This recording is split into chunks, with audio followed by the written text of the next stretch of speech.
So, good afternoon po, Architect Jerwin Ferreras. We are architecture students from National University Laguna, and I am Miss Bernardino. We also have here my group mates, Miss Miss Chriselle and Miss Doctora.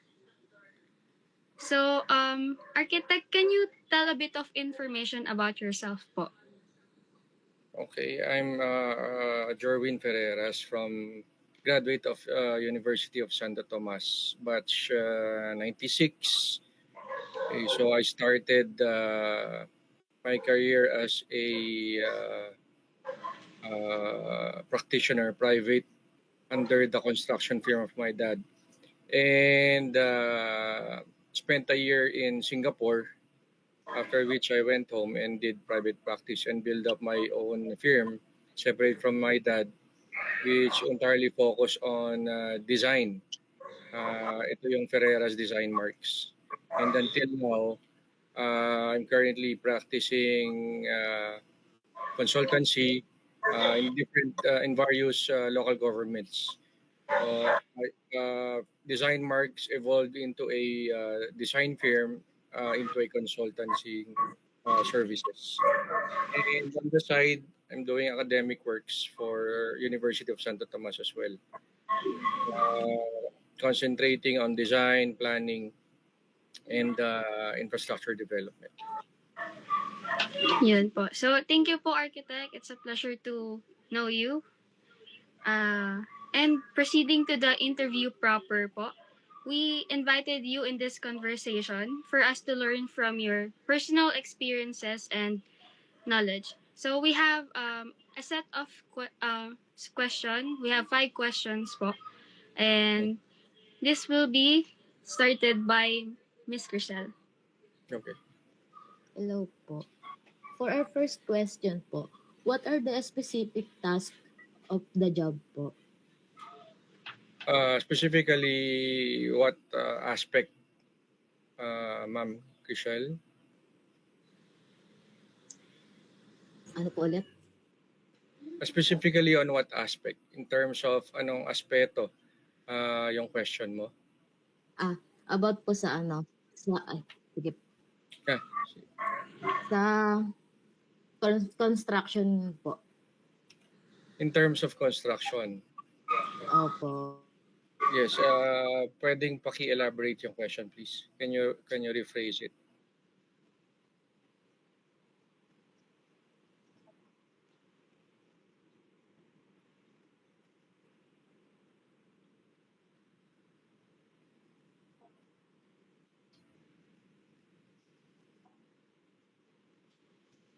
Yeah, about what? Ano yun? Ano yung tanong? Or with regards dun sa project management, construction?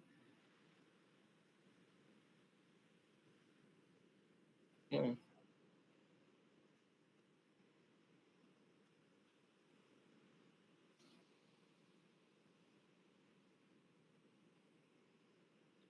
Okay. Yung initial, yung start ko kasi, basically, I started as a architect designer. Pure designing yung ginagawa ko. Since nabanggit ko sa inyo, I spent 1 year sa Singapore as under an architectural firm. So medyo natali ako doon sa task of talagang architectural design. And later on, as I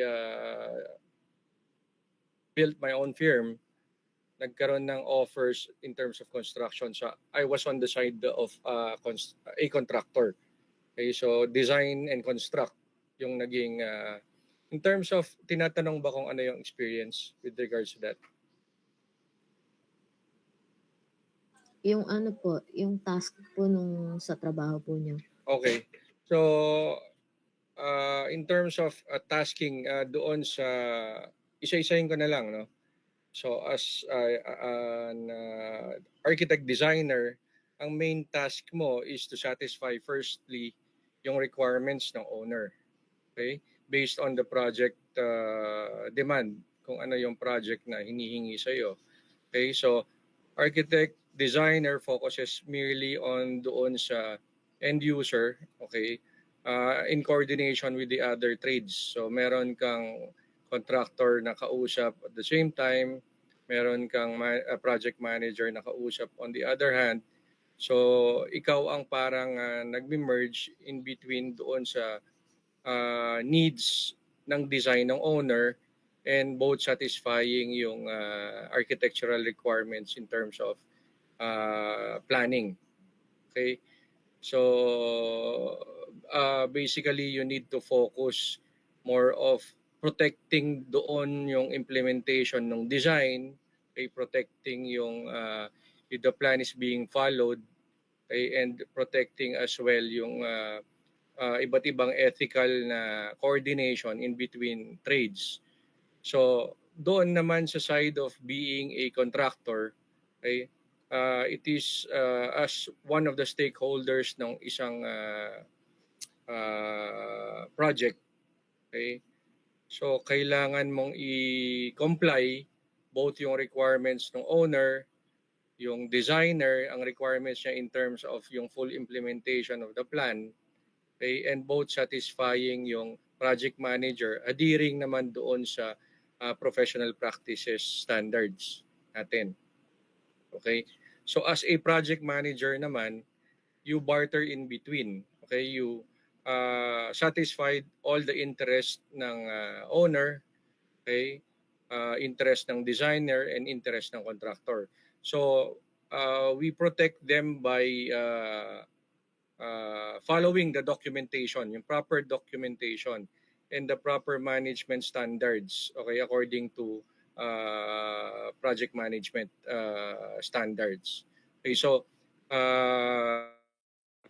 it is a neutral effect, yung pagiging neutral in terms of weighing out lahat ng requirements ng iba't ibang stakeholders, conflicting stakeholders by proving ano yung pinakamabilis, ano yung pinaka-efficient, ano yung pinaka-optimum, at saka ano yung pinaka priorities in terms of pursuing with the project according to plan, according to the timeline na sinet. Okay, so basically dinescribe ko na lahat yung lahat nung pwedeng maging position ng architects in different forms of practices. Yan, so Prof, natakal niyo po yun about sa being neutral in between sa contractor and clients po. Yeah. And yung second question po kasi, who are the people that you deal with at work? So may specific answer pa po kayo or other professionals na nakaka-work po sa field? As ano pa rin to, no? As a project manager pa rin tong pinag-usapan natin, correct? Yeah, as a project manager, of course, ang iba't ibang entities dito, you have a team, di ba, of managers also. Okay? Under the team of managers sa iba't ibang trades, okay, sa management kasi you have a one that handles on the schedule, the one that handles on the scope, meron din nag-handle doon sa initiation of the projects, monitoring, on all the phases. Okay? To be a good manager kasi, dapat meron kang malaking oversight doon sa iba't ibang levels ng team mo. Okay? That's isang importanting factor yon. Okay. Second naman na nakikipag-deal ka is with your clients. Okay? Yung end users. Small projects, usually you deal with one end user. Okay? For simple residential projects, meron tayo yung may-ari or family of the owner. But for complicated projects, you deal with different stakeholders. Meaning, like my specialization dun sa government, nandyan yung local government, nandyan yung end user ng local government, okay? Nandyan din yung mga advocates, okay, of yung specific project na maapektuhan ng project na yon. So doon naman you manage proper communication, okay, on how to trickle down yung mga gusto ng may-ari as well as satisfying both yung mga affected ng project na yon. Through publications, documentations, dapat lahat with citations, lahat dapat acceptable data yung binibigay natin in terms of dealing with doon sa mga various stakeholders na yon. Okay. Other than that, you deal with the contractor.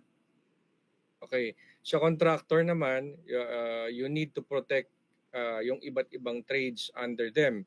So meron kang kausap dyan yung general contractor. They might have subcontractors, okay, of specialties. Meron dyan structural subcontractors. Merong plumbing, merong fire protection, sanitary, etc. So you also need to manage as a top level, bringing down yung mga memos, bringing down yung mga communication matters with regards parang mga official respondents na nanggagaling dun sa buong team. So, para mag-trickle down hanggang doon sa mga tao on the ground. Okay? Then, continuous reporting din dapat yung nangyayari. Okay? So, you also demand for periodic coordinations and meetings. Another issue, deal with the designer. As a project manager, you deal with the designer, of course, with respect to ethical standards, yung following his plan, okay, without yung parang minamaliit yung design decisions niya. Okay, you try to compromise between sa demands ng mga nasabi ko previously with the designer. Ultimately, para makapag-produce siya ng best adjustment doon sa kanyang plan. Okay, on the side of the designer, you also talk with yung iba't ibang allied engineers niya. Okay, and also yung mga landscape interior architects as a counterpart. Okay, so again, meron din siyang electrical engineers, structural, fire pro, electronics engineers. So it's a myriad of yung various communication with different stakeholders, underneath different stakeholders, yung mga tao na below them. Okay. Any other question? Okay po. Since nabanggit po nyo kanina na meron po kayong sets of team managers na nag-handle ng bawat phases ng construction. Dapat po Okay. lahat may documentations and citations. Okay. What reports and documents do you have to produce po? Okay. So regularly, yun nga, sabi ko, meron ka dapat monitoring on doon sa scope. Okay? So gagamit ka dito ng mga templates, standard templates. You have to use yung technology as well on the requesting periodic reports. Like for example, the scope management. You have to see to it na tabulated according yung accomplishment is within the scope of the contractor or within the scope of the accomplishment of the project. So meron kang scoping report. Okay? Yung initial baseline na data na hawak mo in terms of scope, kailangan mong i-compare doon sa nangyayari on ground. Okay? So pag medyo lumilihis yung scope, okay, you try to remedy between the owner, the designer, and the contractor on how to get on track. So ganun din sa schedule management. Okay? Sa schedule, meron tayo dyan ginagamit na I think you heard of yung PERT or CPM. Okay? So monitored, laging pinapakita sa atin yung red flags on which within the schedule pa ba tayo or out of schedule. May measurements din ng efficiency, may mga rating tayo, di ba? All in all, you try to oversee yung flow through the different templates and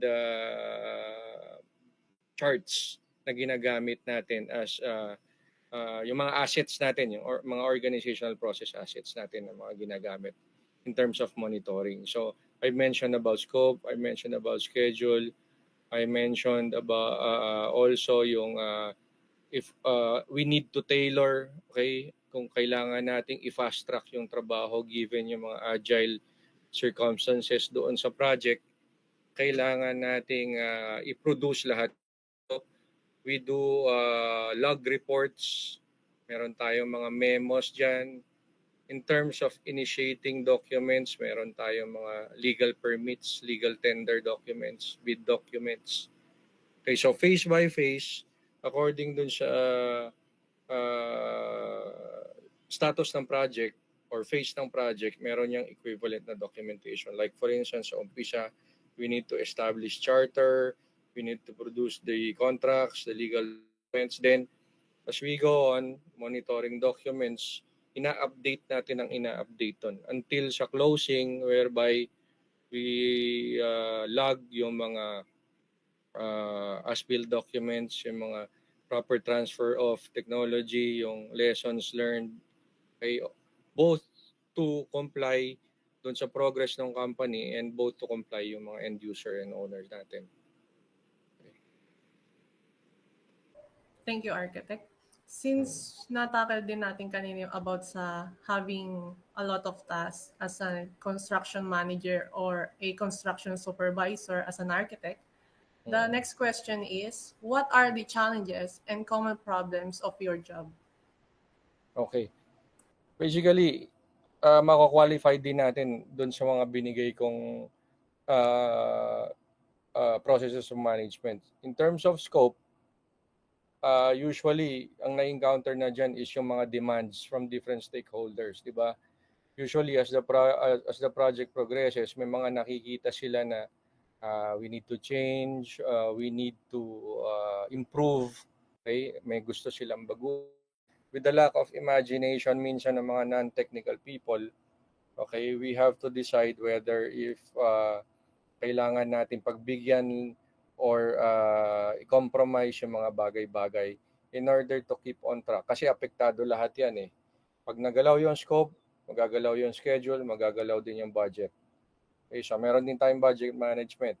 Okay, so isang problem yun in terms of demand by the owner doon sa scope. In terms of schedule, nandyan yung mga tinatawag natin mga risks or mga unforeseen. Okay, so meron tayong yung hindi natin hawak, yung mga force majeure. We have weather. Okay, we have yung mga earthquakes or different natural events na hindi natin hawak. Okay, we have here yung human resource management na minsan in the middle of the project, we encounter internal problems, then some people have to go. Then we have to have a replacement for them. Okay? Meron din tayong risk in terms of equipments. Okay? Not only yung human resources, yung equipments. Minsan we have a sabay-sabay na project and we need to have proper calendaring of yung mga equipments natin available during specific time, lalo na kailangan. Decisions like, kailangan ba natin mag-purchase? Timely ba na mag-purchase tayo? Or do we have to subcontract? Decisions like that. So, isa yon sa problem in terms of yung schedule. Okay? So, in terms of management per se, okay, yung mga unsettled or yung mga hindi nako-compromise na disagreements between parties. So, I think yung project manager should be a good parang politician eh, whereby makikipaglaro ka doon sa iba't ibang demands. And yun, encounter different problems. So, meron tayong problem coming from the end of the designer na medyo mataas yung ego and ayaw niyang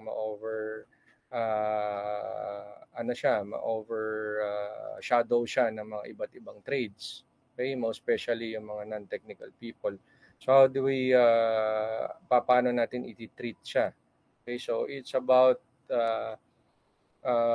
talking behind the stage.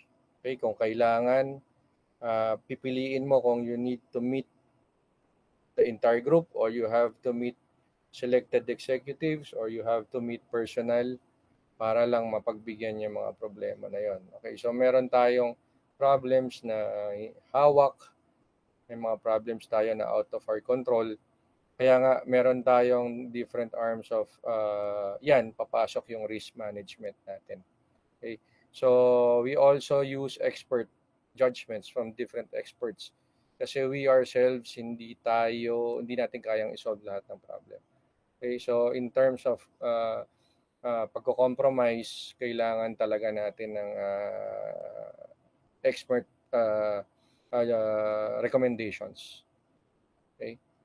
So, yun, medyo heavy yung task ng project management. Thank you po. For the last question naman, Architect, since nabanggit na po natin yung mga challenges and common problems, ano naman po yung advantages of your job? Advantages ng pagiging project manager. Okay, most especially, project manager na architect. Okay. So, ang advantage natin dito is, of course, ito yung isang facet ng architecture na seldom na pinupuntahan. Okay? Most of us end up as designers or contractors. Ito naman is a unique trade whereby yung high expert kailangan talaga siya. So, one advantage is lumalabas ka doon sa comfort zone mo. Doon sa out of the box na expected output ng architect dito. Ito, nakakapag-practice ka on the high level skill ng management while understanding yung technical side pa rin ng architecture and construction. Okay? So this in effect broadens up yung knowledge mo in terms of not only architecture but also yung business side ng architecture. That is why it is understandable na sa academe ngayon, they are also introducing itong CPM, di ba? Construction Project Management for Architects. Para hindi lahat tayo nagsisiksikan, we have options of specialization going back doon sa, of course, another gain nitong profession na to or itong side ng practice ng architecture nito is that satisfying siya in terms of yung kita, diba? So while you are absorbing a lot of problems, syempre commensurate din naman na kailangan i-compensate tayo ng malaki. Okay, so of course, aside from realizing yung savings sa owner, sa contractor, etc., okay, kumikita ka rin din at the same time na mas lesser yung competitor mo doon sa field na to. Okay, of course, you are looked upon in terms of hierarchy doon sa practice of architecture. Nilook upon ka because of the uniqueness ng trabaho na ina-undercounter natin ito. Okay. So, that's the last question na po, Arky. Thank you for accepting our invite. Bali, anong subject ito? Guys, anong... Professional practice 2 na po. Okay, so PP. More on doon sa project management side. Pero ang NU, wala bang wala ba siyang specialization subject na CPM? Construction Project Management. Parang wala pa po eh. Okay. Sa flowchart po parang hindi pa siya, wala po siya doon. Oo. So tama yun, no? To add, di ba kailangan mong i-differentiate yung as a professional kung saan ka lulugar in terms of yung position mo doon sa specific project na yun, di ba? Whether ikaw ba yung designer or contractor or project manager. Maraming nalilito dyan eh, di ba? Minsan yung definitive line between those three, kailangan talagang maintindihan in terms of professional practice. Yan, so. Okay. Okay po. Thank you po, Arky.